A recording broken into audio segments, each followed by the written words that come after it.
Good morning, and this is take two because I started the lesson and the phone rang, so I'm starting all over again. But anyway, I hope that you can join the worship service today at 10 o'clock. We'll be honoring some graduates, some from high school and some from college. And graduation is a great accomplishment and it's one to be proud of. But it's also a life changing event, whether you're graduating from high school or from college and you're going into the workforce, or you are going to college if it's from high school, or maybe even the military. So let's all remember to encourage our graduates, and we need to honor them today on this special day and pray for them. Now, our Sunday school lesson is session 12 in the quarterly, or Luke chapter 24 from your Bible. There's only one more lesson in this quarterly, so be sure to pick up one at church for your own study time at home. Today's lesson and next Sunday will conclude the study of Luke as far as Sunday school lessons. But now, last Wednesday, the preacher announced that in our midweek service, we will be studying Luke for the next couple of months. And I'm sure that study will be much more in depth than the Sunday lessons from spring quarter. So be sure to join in then too, in person or online, for more from the study of Luke. Last week, our lesson stopped at the crucifixion. Now, on Easter Sunday, we had jumped ahead to the account of the women going to the tomb early in the morning and finding that Jesus' body was no longer there when they went to perform burial rites. And our lesson today is also after the resurrection, but it occurs about 7 miles outside of Jerusalem on a road leading to Emmaus. Two of Jesus' disciples, not the 11 apostles, but followers of Jesus. And if you're a follower of Jesus, you're a disciple as well. But they decided to leave Jerusalem and to walk to their home in Emmaus. Now we can only imagine how distraught, confused, and disappointed they must have been on that trip home. One of the two was named Cleopas. Now, the second one was not named, but some Bible scholars think that it might have been his wife, since there was no record here of that person making any remarks or comments during the conversation that was recorded. But both were mentioned in Luke's account, and that may have been because in first century Jewish tradition, if there were not two eyewitnesses for a testimony, then it was not considered valid. And also, a woman's testimony was usually disallowed or viewed with suspicion in ancient culture. Now, Luke's gospel was a little bit before its time by the fact that he elevated the role of women in the Christian movement more so than was normally accepted by the culture at that time. So, ladies, you might want to read Luke just a little bit differently the next time. But for whatever reason, this second person was not specifically named. As they walked along the road, the two were strongly discussing, maybe even arguing about the events that had occurred in Jerusalem during the Passover week. Without recognizing him, Jesus joined them as they walked and asked what they were discussing. And that brings us to the first scriptures for today, which would be chapter 24, verses 18 through 21. The one named Cleopas answered him, "Are you the only visitor in Jerusalem who doesn't know the things that happened there in these days?" "What things?" he asked them. So they said to him, "The things concerning Jesus of Nazareth, who was a prophet, powerful in action and speech before God and all the people. And our chief priests and leaders handed him over to be sentenced to death, and they crucified him. But we were hoping that he was the one who was about to redeem Israel. Besides all this, it's the third day since these things happened." Now, after Jesus asked what they were discussing, Cleopas answered with a question, maybe with a hint of sarcasm, because it was unbelievable that anyone could have been in Jerusalem and not know about all that had transpired. This road that they were traveling on was leading out of Jerusalem, so they assumed the stranger that joined them was leaving the city just like they were. But just like us, when we want to know a person's true thoughts, Jesus pretended that he had no clue about what they were talking about. When they described the crucifixion as the man from Nazareth, that did hint at their lack of understanding that he was the Son of God. They gave him credit, however, for being a great prophet and a man whose deeds and power of his words were evidently validated by God. Now, many people had not only witnessed the miracles that Jesus performed, but they had also responded to his words as being authoritative. Cleopas went on to lay the blame of the crucifixion on the priests and the religious leaders. Of course, the Sanhedrin could not condemn a person to death, but the Roman authorities could, and they did, and the soldiers carried out the execution. But Cleopas knew it was actually the priest and the religious leaders who had orchestrated the crucifixion. And then he expressed what many of Jesus' followers had felt. They were disappointed because they had been hoping for a Messiah that would restore power to the Israelites. And in their minds, if Jesus had died at the hands of the Romans instead of conquering the Romans, then he must not be the promised Messiah. And it appeared to Cleopas that he had made a small connection to what Jesus had previously stated when he talked to his followers about rising on the third day, because he pointed out that 3 days had passed since these events. And I'm assuming that he was saying into himself, well, 3 days have passed and I haven't seen him. So that thought just passed his mind that Jesus could have risen from the dead. Now, he continued with his explanation in the next verses, which would be verses 22 through 24. Moreover, some women from our group astounded us. They arrived early at the tomb, and when they didn't find his body, they came and reported that they had seen a vision of angels who said he was alive. Some of those who were with us went to the tomb and found it just as the women had said, but they didn't see him. Cleopas presented more evidence that the man crucified must not have been the Messiah. He said, and added to all this information some women. Now remember, women, their accounts were not considered real valid. Some women went to the tomb where he had been buried, and his body was no longer there.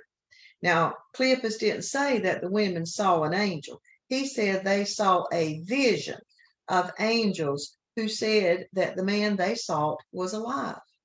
Now, remember, their testimony was looked upon with question. But then he said some other disciples went to the tomb. Now, they were men, and verified that Jesus was not there also. The only problem with that was that they didn't see Jesus.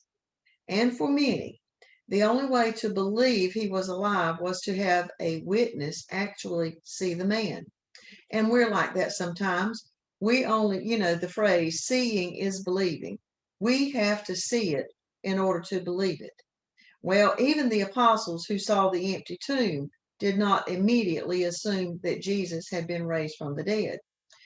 Now, Cleopas and his traveling companion were still not recognizing Jesus, and he responded to this explanation in the next verses, which would be 25 through 27.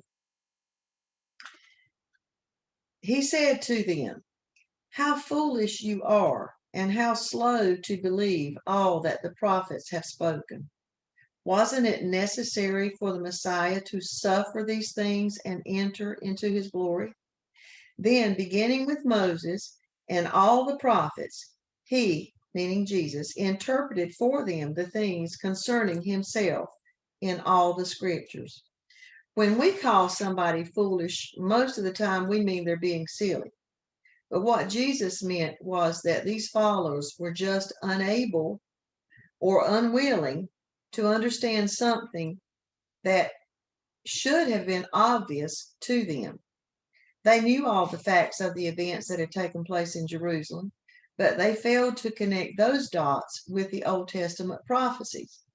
There was not a problem with their head, but there was a problem in their hearts. And the prophets had told everything that they would need to know in order to believe, but they had not fully understood or comprehended all that had been foretold. Their expectations of the promised Messiah had clouded their ability to understand that this man who was crucified could have been the promised one. So Jesus began reviewing all the scriptures, beginning with Moses and all the prophets who wrote passages that pointed to himself as the Messiah. In Deuteronomy, Moses had said that God would raise up one to be received as the anointed one. And the psalmist described suffering and death and resurrection in Psalms 22 and in Psalm 16. Isaiah predicted that the Messiah would be born of a virgin and would die a painful death, all for the benefit of others. Zechariah foretold how Jesus would enter Jerusalem on a donkey. Now, this had just happened maybe 7 days prior to to this time on the road to Emmaus. But Zechariah said that he would enter Jerusalem on a donkey before being pierced for the sins of others. Now, Cleopas and his companion knew all of these things that had transpired in Jerusalem, and they had heard all of these scriptures in the synagogue, but they did not comprehend the true meaning. And sometimes, before we criticize them too much, we need to remember that we're slow to fully believe scriptures too, because we know the promises that God has made. We know they're in the Bible. We read them all the time. We build our hope on them. But when we find ourselves in discouraging circumstances, sometimes we become so consumed with worry that we falter rather than trust in the promises that God has made. Now, these two people had experienced some very traumatic events involving a person that they had gotten to know, they had followed, they had loved, but they missed the connection of the events with the prophecies. Now, they were very intrigued by all that this stranger on the road was teaching them. They wanted to hear more, and we see that in the next scriptures, verses 28 through 29. They came near the village where they were going, and he gave the impression that he was going farther. But they urged him, "Stay with us, because it's almost evening, and now the day is almost over." So he went in to stay with them. When the three travelers came to the place where Cleopas and his companion would veer off to go into Emmaus, it appeared that Jesus would be traveling on. Now, he made that appearance, but Jesus already had a plan. But sometimes, we have a plan for other people in our lives, but we have to let them think it was their idea. And most people of their culture were guided by a strong sense of hospitality, and that may have prompted them to invite Jesus to stay with them, but they really, really wanted to hear more of his explanation of the scriptures. Already, they had learned more than they had ever known, and they had invited him to join them for the evening meal and to have a place to sleep. Now, they gave some perfectly good reasons for Jesus to go with them. The sun was going down, the day was coming to a close, and Jesus would have been traveling alone. It appeared to Cleopas that he had no place to stay overnight, so the invitation that he extended held a little sense of urgency, mainly because they wanted to hear more of what Jesus had to say. Well, Jesus agreed, and even though he planned to leave soon, he did want them to know his true identity before he left. So we come to the last scriptures for today, which would be verses 30 through 31. It was as he reclined at the table with them that he took the bread, blessed and broke it, and gave it to them. Then their eyes were opened, and they recognized him, but he disappeared from their sight. Some time had probably passed after they entered the home. Being the hospital people that they were, they would have offered Jesus an opportunity to wash and relax while the meal was being prepared. The 7 days after the Passover were known as the Feast of the Unleavened Bread, And during this time, the Jews ate the same unleavened bread that went with the Passover meal. And this time of this visit was within that 7 day span, so they were serving unleavened bread. And they were around the table, reclined around the table, because they didn't sit in chairs like we do. And at the table, Jesus took their bread as the host would normally do. He blessed it, he broke it, and he gave it to them. And immediately their eyes were opened as they recognized the one who had been traveling with them. And then Jesus disappeared from their sight. Now, if he had not disappeared from them, they would have stayed in Emmaus with him. But instead, because he disappeared, they quickly returned to Jerusalem, to the place where the other disciples remained, so that they could share this news that Jesus was alive and he had been with them. Jesus made several other post-resurrection appearances, and we have them recorded for us in Matthew chapter 28, Mark chapter 16, John chapter 20, Acts chapters 1, 9, and 22, and 1 Corinthians chapter 15, and of course, Luke 24 that we have used for today's lesson. Now, while we can't physically see Jesus the way these people did, God does reveal his truth to us, and he does it through scriptures. The fulfillment of many prophecies over thousands of years all point to the undeniable truth that Jesus is the Messiah. The prophecies that had been fulfilled at the time when Jesus spoke with Cleopas and his companion have been fulfilled, plus many more since then. Because the truth is revealed to us through scriptures, then surely we should be inclined to spend time in reading the Bible and in our study of the Bible. Our time spent with God allows us to have a greater understanding of him, of his truths, and of his promises. I want to thank you for joining today. And let's remember all of our graduates in your prayers as they begin new chapters in their lives. You know, sometimes we get caught up in all the excitement that surrounds an accomplishment such as this. And then after the celebrations, we realize a new life has begun. So let's be sure to keep them in our prayers even after the tassels have been turned. I hope that you'll join again next time, and I thank you for your time today. Don't forget to go and pick up your quarterlies. They're on the side table at the side door entrance to the church. Thank you once again.